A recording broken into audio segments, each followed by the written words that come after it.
So if we can create a process and we can create a system where we can reduce that complexity for them and make sure that their entire financial picture works in conjunction with each other, because there's a lot of different steps, that relieves stress. And when you relieve stress, you have a better life. And if you can just get rid of that financial stress, you're going to be much happier in all other aspects of your life. It's so funny too, because you know most people are stressed financially on the flip side, right? And they all think, oh, if my solution is having more money. Well, ask a lottery winner, right? Like you know, they have all that money and then they don't have any clue. And so all the stresses that come with it. And then they crumble. No doubt. No doubt. But if they had someone there to help them with it and guide it, that they trust and care, it would make the process a lot easier. And then that is where the stress would go away, and they can really live the life they want. It is, because it is super complex with taxes and retirement and it's a very similar philosophy to us too. Is we've always felt like, you know, ultimately as you're in business, right? I mean, this is what you do for your career. But when you flip it on the head, instead of saying, hey, I'm trying to get something for me, which is what a customer, you know, client, you said, you know, no, I'm going to build an experience for that person, and I'm going to add value, as you said. Ultimately, you always get, in the end, what you're looking for, which is a good client, you know, a client for life. And I think, aside from that, you get to add to them and see the change you make in their lives. I think that's what we love. I mean, people have been working their whole lives, the majority of people, to come down here, and then we get to be a part of their journey. That's right.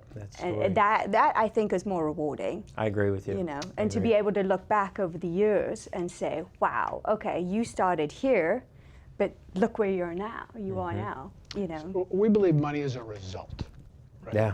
It's a result. It's not the main part. It's the result. If you put in the work, if you create value and provide value, the rest will follow.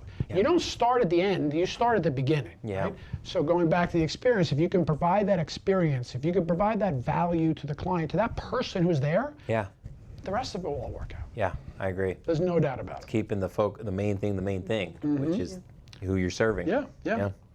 So can I ask a quick question? So what are the top challenges you see for investors today, that they're facing today? I mean, so I'll answer that question. Investors is always about what's happening in the market, right? Is it too high, is it too low, and all that. But what we find is that there's a lot of stress or a lot of issues that business owners, because that's a lot of people who we serve, and what we find a big issue with them is, and challenge, is succession planning. According to the Exit Planning Institute, 70 to 80% of the people, the business owners, small business owners that want to sell, wind up not selling. What is the reason behind that? Because they haven't put all the steps in place beforehand. So they get to a point where now they're ready to go. So let's say, and we'll just throw out any year, because it could be someone who's 60, 50, 80, whatever year it is that you want. They start shortly before that. And now they don't want to put all that extra effort because they're trying to get out at that point, right? So they want to leave. But they haven't put all the steps in place beforehand in order to make that valuable to someone else. So then they wind up just, because then they can't find a buyer, and then they wind up just letting the business fade out. And you know, we find that a shame, right? Because you've spent your entire life building that business, and just for see it fade out, you should be able to watch that legacy, right? Move on.